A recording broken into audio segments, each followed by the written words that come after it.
पिछले वीडियो में हमने आपसे कहा था कि अगर कोई आपके पास आए और आपसे पूछे कि आर्क साइन एक्स जो है वो क्या होता है, तो हम इसको सवाल या निशान से यहाँ पे लिख लेते हैं। तो देखें उसका जवाब कैसे देते हैं हम।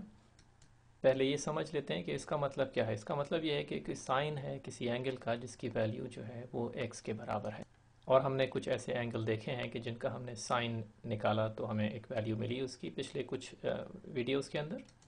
हम इस सवाल को यानी आर्क साइन एक्स को साइन इनवर्स एक्स करके भी लिखते हैं, यानी हम ये कह सकते हैं कि आर्क साइन एक्स के बजाय हम साइन इनवर्स एक्स, और हमारा ये क्वेश्चन मार्क हम मालूम करना चाहते हैं कि वो कौन सा एंगल है।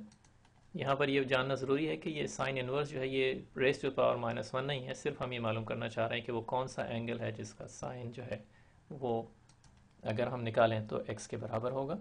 तो इस तरह के सवालात हम पिछले वीडियो में कर चुके हैं।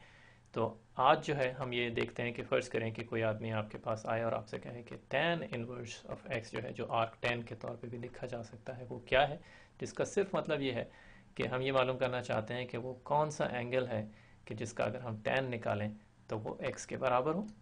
तो चलें कुछ सवालात जो है आज देख लेते हैं आर्क tan या tan इनवर्स के। तो फ़र्ज़ करें कि कोई आपके पास आए और आपसे कहे कि आर्क tan ऑफ -1 मालूम करें। और जैसा कि हम आपको बता चुके हैं कि आर्क tan को हम tan इनवर्स करके भी लिख सकते हैं, और ये दोनों एक ही क्वेश्चन है। तो यहाँ पर हम ये मालूम करना चाहते हैं कि वो कौन सा एंगल है कि जिसकी का अगर tan लिया जाए तो -1 मिले। हमें यकीन है कि आपको याद नहीं होगा, तो चलें यूनिट सर्कल से जो है हम इसको कैलकुलेट करने की कोशिश करते हैं। और इससे पहले कि हम यूनिट सर्कल पर जाएँ, चलें हम tan की डेफिनेशन एक दफ़ा दोबारा देख लेते हैं। याद करें कि हमारा जो tan फंक्शन है, सिंपल tan थीटा जो है वो sine theta over cos theta के बराबर है। उम्मीद है आपको ये भी याद होगा कि साइन थीटा जो है ये y वैल्यू है यूनिट सर्कल के ऊपर, और कॉस थीटा जो है ये x वैल्यू है उस यूनिट सर्कल के ऊपर। चनांचे अगर हम एक यूनिट सर्कल जो है उसको ड्रॉ करें, तो चलें हम एक यूनिट सर्कल ड्रॉ कर लेते हैं ये देखने के लिए कि ये y और x वैल्यूज़ कहाँ पर होंगी। चलें एक यूनिट सर्कल जो है वो हम ड्रॉ कर लेते हैं यहाँ पर। और इस यूनिट सर्कल के अंदर हमारे पास एक ये थीटा बना हुआ है, और इस थीटा पे ये जो जगह है ये हमारे कोऑर्डिनेट है x y के। तो ये वो हमारा पॉइंट है जिसके कोऑर्डिनेट्स हैं x और y। तो यहाँ पर हम आसानी देख सकते हैं कि ये जो लाइन है ये y ये हमारी साइन ऑफ थीटा के बराबर है, और ये जो नीचे है ये हमारे पास x ये कॉस ऑफ थीटा के बराबर हो गया। तो अब यहाँ से साफ पता चल गया कि tan जो है थीटा वो ये डिस्टेंस डिवाइडेड बाय ये जो नीचे वाला डिस्टेंस है उसके बराबर हो गया। अगर आपको अपने पुराने अलजेब्रा के लेक्चर्स याद हों तो आपको याद होगा कि यही चीज़ जो है ये हमारे पास चेंज इन y और चेंज इन x, तो राइज ओवर रन के बराबर भी हो गई ये चीज़। यानी आप अगर टेंजेंट थीटा को देखना चाहें तो टेंजेंट थीटा जो है वो इस लाइन का स्लोप भी आपको बता रहा है। चुनांचे अगर हम चाहें तो हम स्लोप को बराबर कर सकते हैं टेंजेंट ऑफ थीटा के। स्लोप बराबर हो गया टेंजेंट ऑफ थीटा। तो इस चीज़ को याद रखिएगा। चलते हैं अपनी एग्जाम्पल की तरफ। हम दोबारा लिख लेते हैं tan इनवर्स ऑफ -1। हम इसको आर्क tan की शक्ल में जो है वो भी लिख लेते हैं, दोनों सूरतें साथ साथ लिखते जाते हैं ताकि कोई कन्फ्यूजन ना रहे। तो अब इस सवाल को हम इस तरह से भी देख सकते हैं कि हम उस एंगल को मालूम करना चाहते हैं कि जिस पे लाइन का स्लोप जो है वो हमें -1 के बराबर मिले। चलें यूनिट सर्कल एक दोबारा से ड्रॉ कर लेते हैं। उस पर हम जो है वो दोनों एक्सीज जो हैं x और y वो भी ड्रॉ कर लेते हैं। इस पे हम एक लाइन भी ड्रॉ कर लेते हैं जिसका स्लोप जो है वो -1 हो। तो ये हो गई लाइन हमारे -1 स्लोप के साथ। और अब बस हमें ये देखना है कि ये कौन सा एंगल है जो इस लाइन का स्लोप जो है -1 बन रहा है, जिसकी वजह से ये वाजह है यहाँ पे कि स्लोप को -1 होने के लिए ये जो दो डिस्टेंस हैं ये दोनों बराबर होने चाहिए। अगर ये दोनों डिस्टेंस बराबर होंगे तो ये हमारा 90 डिग्रीज का एंगल हो जाएगा, और ये जो दूसरा एंगल है ये भी थीटा के बराबर हो जाएगा। और बिल्कुल वाज़ेह ये 90 45 45 का जो है वो हमारा ट्राइंगल बन गया, और इसको हम जो है वो आइसोसेलेस ट्राइंगल भी कहते हैं। अगर आपको 90 45 45 ट्राइंगल की जो है वो खुशियात याद हैं और वो यहाँ पर हम इस्तेमाल करें, हिपोटेन्यूज जो है उसकी लेंथ 1 है, इसलिए ये जो दो साइड्स हैं इनकी लेंथ √2/2 हो गई। तो यहाँ पे √2/2 हमने दोनों तरफ लिख लिया। ये हमारे पास जो है वो लेंथ्स हो गई, x और y जो वैल्यूज़ हैं वो दोनों √2/2 के बराबर हो जाती हैं यहाँ पर। और आप अगर इसको चाहें तो पाइथागोरियन थ्योरम से जो है वो प्रूव भी कर सकते हैं।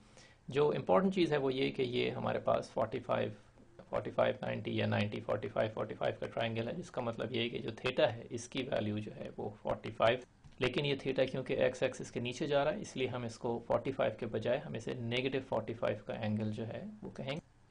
चुनांचे हम जो है इस एंगल को जो हमने अभी -45 मालूम किया इसको हम, तो अब हम इसको जो है वो लिख सकते हैं tan ऑफ -45 डिग्रीज बराबर हो गया ये हमारी y की वैल्यू जो -√2/2 के बराबर होगी, क्योंकि लेंथ √2/2 है, लेकिन क्योंकि माइनस डायरेक्शन के नेगेटिव डायरेक्शन के अंदर है y एक्सिस के ऊपर, इसलिए -√2/2 डिवाइडेड बाय √2/2 जो x की वैल्यू है, और ये बराबर हो जाएगा -1 के।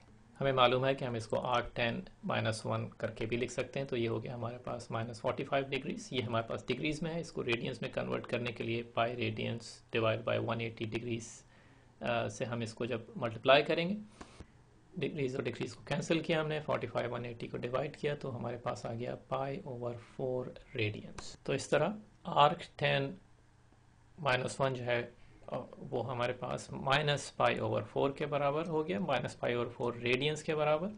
हम इसको tan इनवर्स -1 किस सूरत में भी लिख सकते हैं, वो भी -π/4 रेडियंस के बराबर होगा।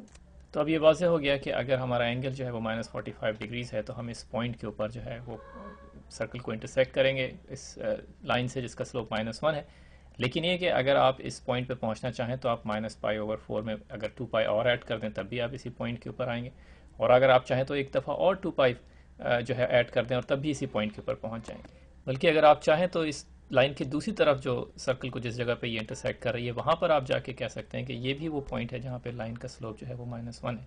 और हमें याद है कि हमने एक दफ़ा पहले आपको बताया था कि एक फंक्शन जो है वो ऐसा नहीं हो सकता कि जिसकी दो वैल्यूज़ जो हैं वो नहीं हो सकती। चुनांचे हम ये जो कहना चाह रहे हैं वो ये कि अगर tan इनवर्स x की वैल्यूज़ जो हैं वो एक के अलावा हों, मसलन एक जो है -π/4 हो, दूसरी जो है 2π -π/4 और इसी तरह से एक और 2π ऐड करके 4π -π/4, तो ये ऐसा मुमकिन नहीं है कि हम इसको फंक्शन कहें tan इनवर्स को और जिसकी वैल्यूज़ जो हैं वो मैप हो रही हों 3 या 4 डिफरेंट। चुनांचे इसको फंक्शन बनाने के लिए हमें इसकी जो वैल्यूज़ हैं उनको रिस्ट्रिक्ट करना पड़ेगा, यानी हम इन बजाय इसके ये 3 या 4 पे मैप करें, हम इसको जो है ऐसा रिस्ट्रिक्ट करेंगे इसकी रेंज को कि वो सिर्फ एक ही वैल्यू हमें मिले।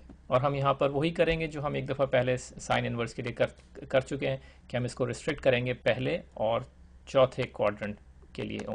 तो टेंजेंट इनवर्स की जो वैल्यू होगी वो सिर्फ इन जगहों पे जो होगी सिर्फ हम उसको लेंगे, सिवाय एक इस पॉइंट के और ये जो नीचे दूसरा पॉइंट है उसके, क्योंकि हमें पता है कि टेंजेंट फंक्शन जो है वो अनडिफाइंड है π/2 और -π/2 के ऊपर।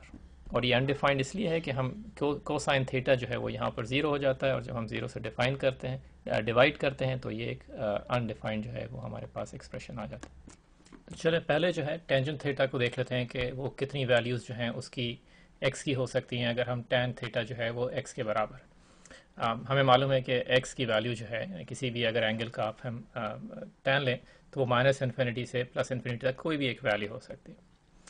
तो अब जो है अब इसी चीज़ को सामने रखते हुए हमें जो है अब ये देखना है कि थीटा की वैल्यूज़ जो हैं वो कहाँ से कहाँ तक वेरी करेंगी अगर हम tan इनवर्स जो है x का निकालें। और अभी हम आपको बता चुके हैं कि हम जो है वो थीटा जो है उसको हम π/2 और -π/2 के अलावा जो हमारे पास बाकी वैल्यूज़ रह जाती हैं पहले क्वाड्रेंट में और फोर्थ क्वाड्रेंट में, हम सिर्फ उन्हीं में जो थीटा की वैल्यूज़ आएंगी सिर्फ उन्हीं को हम रेंज में रखेंगे। तो चले हम ये जो हमने जो वैल्यूज़ हैं ये निकाल देते हैं, क्योंकि ये -π/2 और π/2 के दरमियान नहीं है। तो थीटा जो है -π/2 से बड़ा होगा और +π/2 से छोटी, ये हो गई हमारी थीटा की रेंज। अब अगर हम इस रेंज में अपने आप को रिस्ट्रिक्ट कर लें, यानी अब हम जब भी tan इनवर्स की वैल्यू निकालेंगे तो जो भी एंगल आएगा वो हमें सिर्फ इस रेंज के अंदर चाहिए, तो हमें हमेशा एक ही वैल्यू मिलेगी, जैसे कि अभी हमने देखा कि हमें जो है -π/4 की वैल्यू मिली, क्योंकि एक ही लाइन ऐसी हम यहाँ पे ड्रॉ कर सकते हैं कि जिसका स्लोप जो है वो -1 हो, जो इस रीजन से या इस जगह से कि जिसको हमने रेंज बनाया है उससे गुजरती हो। तो चलें चेक कर लेते हैं अपने इस आंसर को। हम देखते हैं कि tan इनवर्स -1 जो है, और याद रखिएगा कि इसको रेडियंस के अंदर जो है आपने हमें कैलकुलेट कर रहे हैं, तो ये -0.7853 वैल्यू आ गई। ये देखें -π/4 किसके बराबर होता है, -π/4 भी -0.7853 के बराबर, और आप देखें ये हमने इसको जो है चेक भी कर लिया, और अच्छा हुआ कि हमने -π/4 की शक्ल में जो है ये सवाल सॉल्व किया था, क्योंकि -7.5 ये जो है निकालना तो वैसे भी ज़रा मुश्किल था। चलें दोबारा फिर मिलते हैं किसी वीडियो में।